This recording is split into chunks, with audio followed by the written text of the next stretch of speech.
कि आपको उसकी पॉसिबिलिटी नजर आती है? देखिए, इंडियंस बातें तो बहुत करते हैं, आपको भी पता ये मत कहें कि वो बातें बहुत करते हैं, वो जो बोलते हैं वो करके दिखाते हैं। हम खंभों के पीछे रो रहे होते हैं, वो लोग सैटेलाइट तक चले गए। आप मुझे ये बताएं, आप पाकिस्तानी?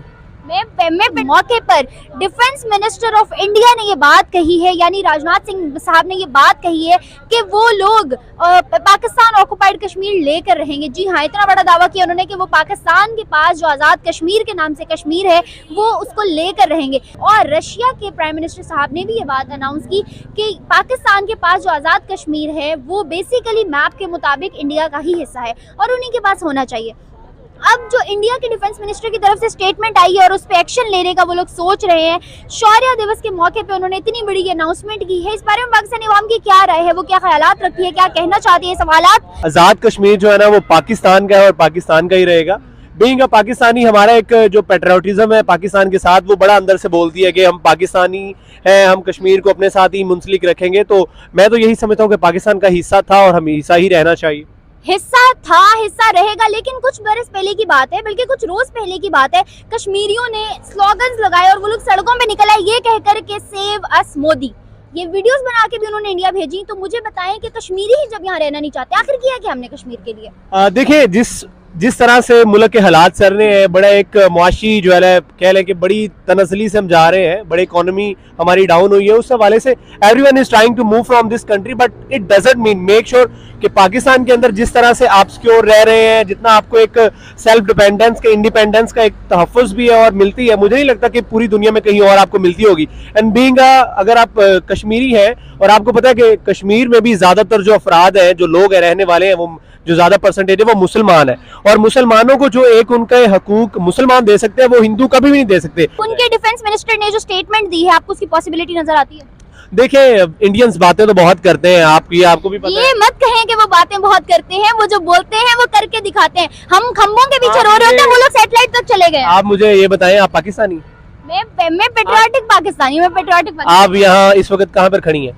मैं पाकिस्तान में खड़ी हूँ और मैं पेट्रियोटिक पाकिस्तानी ही हूँ, लेकिन पाकिस्तानियों की ईगो बहुत ज्यादा इस चीज पे हर्ट हो जाती है। उसके साथ साथ मैं एक न्यूट्रल जर्नलिस्ट होके इस वक्त अगर कैमरे सामने खड़ी हूँ, न्यूट्रल जर्नलिस्ट होके खड़ी हुई हूँ, और ऑनेस्टली स्पीकिंग के जो सच होता है वो हम एक्सेप्ट नहीं करते, लेकिन हम उसको झुटला भी नहीं सकते। अच्छा, आपको पता जब पाकिस्तान आजाद हुआ था तो क्या हालात थे? आपने वो सारी हिस्ट्री पढ़ी? हाँ, आई नो क्या हालात थे पाकिस्तान, लेकिन हमारी हिस्ट्री की बुक्स में बच्चा पैदा होता है उसको ये आप मुझे सिर्फ इस बात का जवाब दें कि बीइंग अ मुस्लिम आप एक मुसलमान के हकूक का ज्यादा ख्याल रख सकती हैं या एक हिंदू जो है वो आपके हकूक का ज्यादा ख्याल रख सकता है? आपको एक बात बताऊं, हर मजहब कहता है कि मजहब से पहले इंसानियत आती है। यहाँ पे आप इस वक्त छोड़ दें इंडिया को, छोड़ दें बाकी मुल्कों को, मुझे बताएं इंसानियत का क्या आप लेवल रेशो क्या देखते हैं? इंसानियत के लेवल और रेशो यही है कि आप अपने साथ जुड़े जितने भी लोग हैं उनका ख्याल करें, अगर कोई दुख में है तो उनका साथ दें, खुशियों में उनके साथ हो।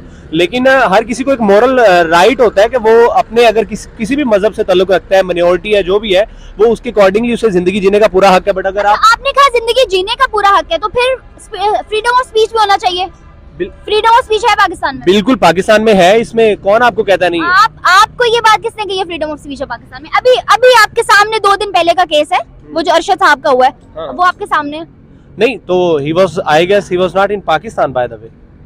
But he belongs to Pakistan. Whatever he is killed just because of all these politics in Pakistan.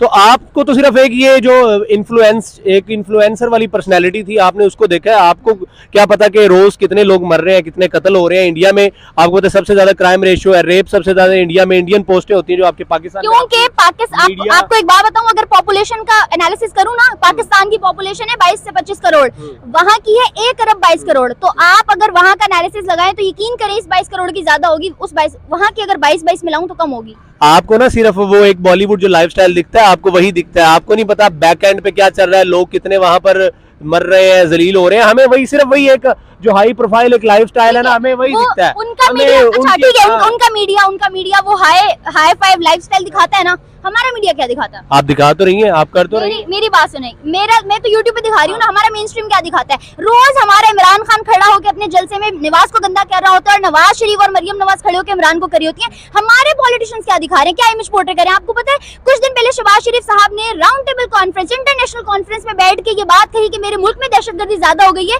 मुझे बाहर से फंडिंग चाहिए अपने मुल्क में टेररिज्म रोकने के लिए। अच्छा। आप यहाँ से अंदाजा लगाएं। मुझे आप एक बात बताएं, आपके मुल्क में अगर इतनी ही ये जो टेररिज्म बढ़ गई है, तो अगर आप जरदारी वाले दौरे हुकूमत में ये जाएं, स्टेटमेंट मेरी नहीं है, ये नहीं, स्टेटमेंट शहबाज शरीफ साहब की है, मेरी नहीं है जिसकी स्टेटमेंट। भी है, आप अगर जरदारी वाले दौरे हुकूमत में जाएं तब यहाँ पर ज्यादा ये दहशतगर्दी थी या अब हो रही है? मेरी नजर में तो हमेशा से है। तब आपके मुल्क में ये इंटरनेशनल क्रिकेट भी हो रही थी, सारा सिलसिला हो रहा था, ये अब हो रहा है? तब तो सब कुछ सर, बैन था, no one was able to come into your country. Sir, हमेशा आपको पता है हमेशा से हो रहा है, इसी वजह से तो आप किसी भी कंट्री में चले जाएं, आपको पता है पाकिस्तानी ग्रीन पासपोर्ट देके यहाँ रोक लिया जाता है, सर से पांव तक चेकिंग होती है। किस बिहाफ पे? हाँ, सिर्फ इस बिहाफ पे कि ये दहशतगर्द मुल्क है। नहीं, दहशतगर्द की बात नहीं है। देखें, आप अपना रोल प्ले कर रही है बीइंग अ मुस्लिम, मैं अपना रोल प्ले कर रहा हूँ बीइंग अ मुस्लिम और बीइंग अ पाकिस्तानी। तो हमें एज एन इंडिविजुअल देखना है कि हर इंडिविजुअल फर्दन तौर पे अपने आप को अगर देखे, अगर अपने आप को सुधारे, तो तब जाके कम्युनिटी बनती है, कलेक्टिवली सारे ठीक होते हैं। इफ आई एम ट्राइंग, तो मैं अपनी ऑडियंस को भी यही कहूंगा कि आप इंडिविजुअली अपने आप को देखें, लोग क्या कर रहे हैं। अगर आप वो देखेंगे तो आप कहेंगे आपने भी उस भीड़ में शामिल होना है, तो मुझे नहीं लगता कि फिर इस मुल्क के हालात बदलेंगे। जब when everyone will do this as an individual, तो हर एक इंसान कर करके एक कम्युनिटी, एक पूरा मुल्क, एक पूरी कौम बनती। ये 26/11 के हवाले से ये जो यूएन काउंटर टेरर मीट हो रहा है, उसमें आई थिंक उसी होटल के अंदर ये सब जो पाकिस्तान के बारे में एक पूरी दुनिया को प्रेजेंटेशन दी गई कि देखो वहाँ से टेररिज्म एमिनेट हो रहा है। Now I would like to apprise you with the intrigue surrounding Sajid Mir, one of the key perpetrators of Mumbai terror attacks. In this voice clip which you are going to hear, he can be heard directing the assailants at Sabad House. तो जो जहाँ पे आपको movement नजर आती है, बंदा की छत पे चल रहा है, कोई आ रहा है जा रहा है, उसको फायर ठोको। उसे नहीं पता यहाँ पे क्या हो रहा है। आपको पता है कुछ दिन पहले शहबाज शरीफ साहब ने round table conference, international conference में बैठ के ये बात कही कि मेरे मुल्क में दहशतगर्दी ज्यादा हो गई है। मुझे बाहर से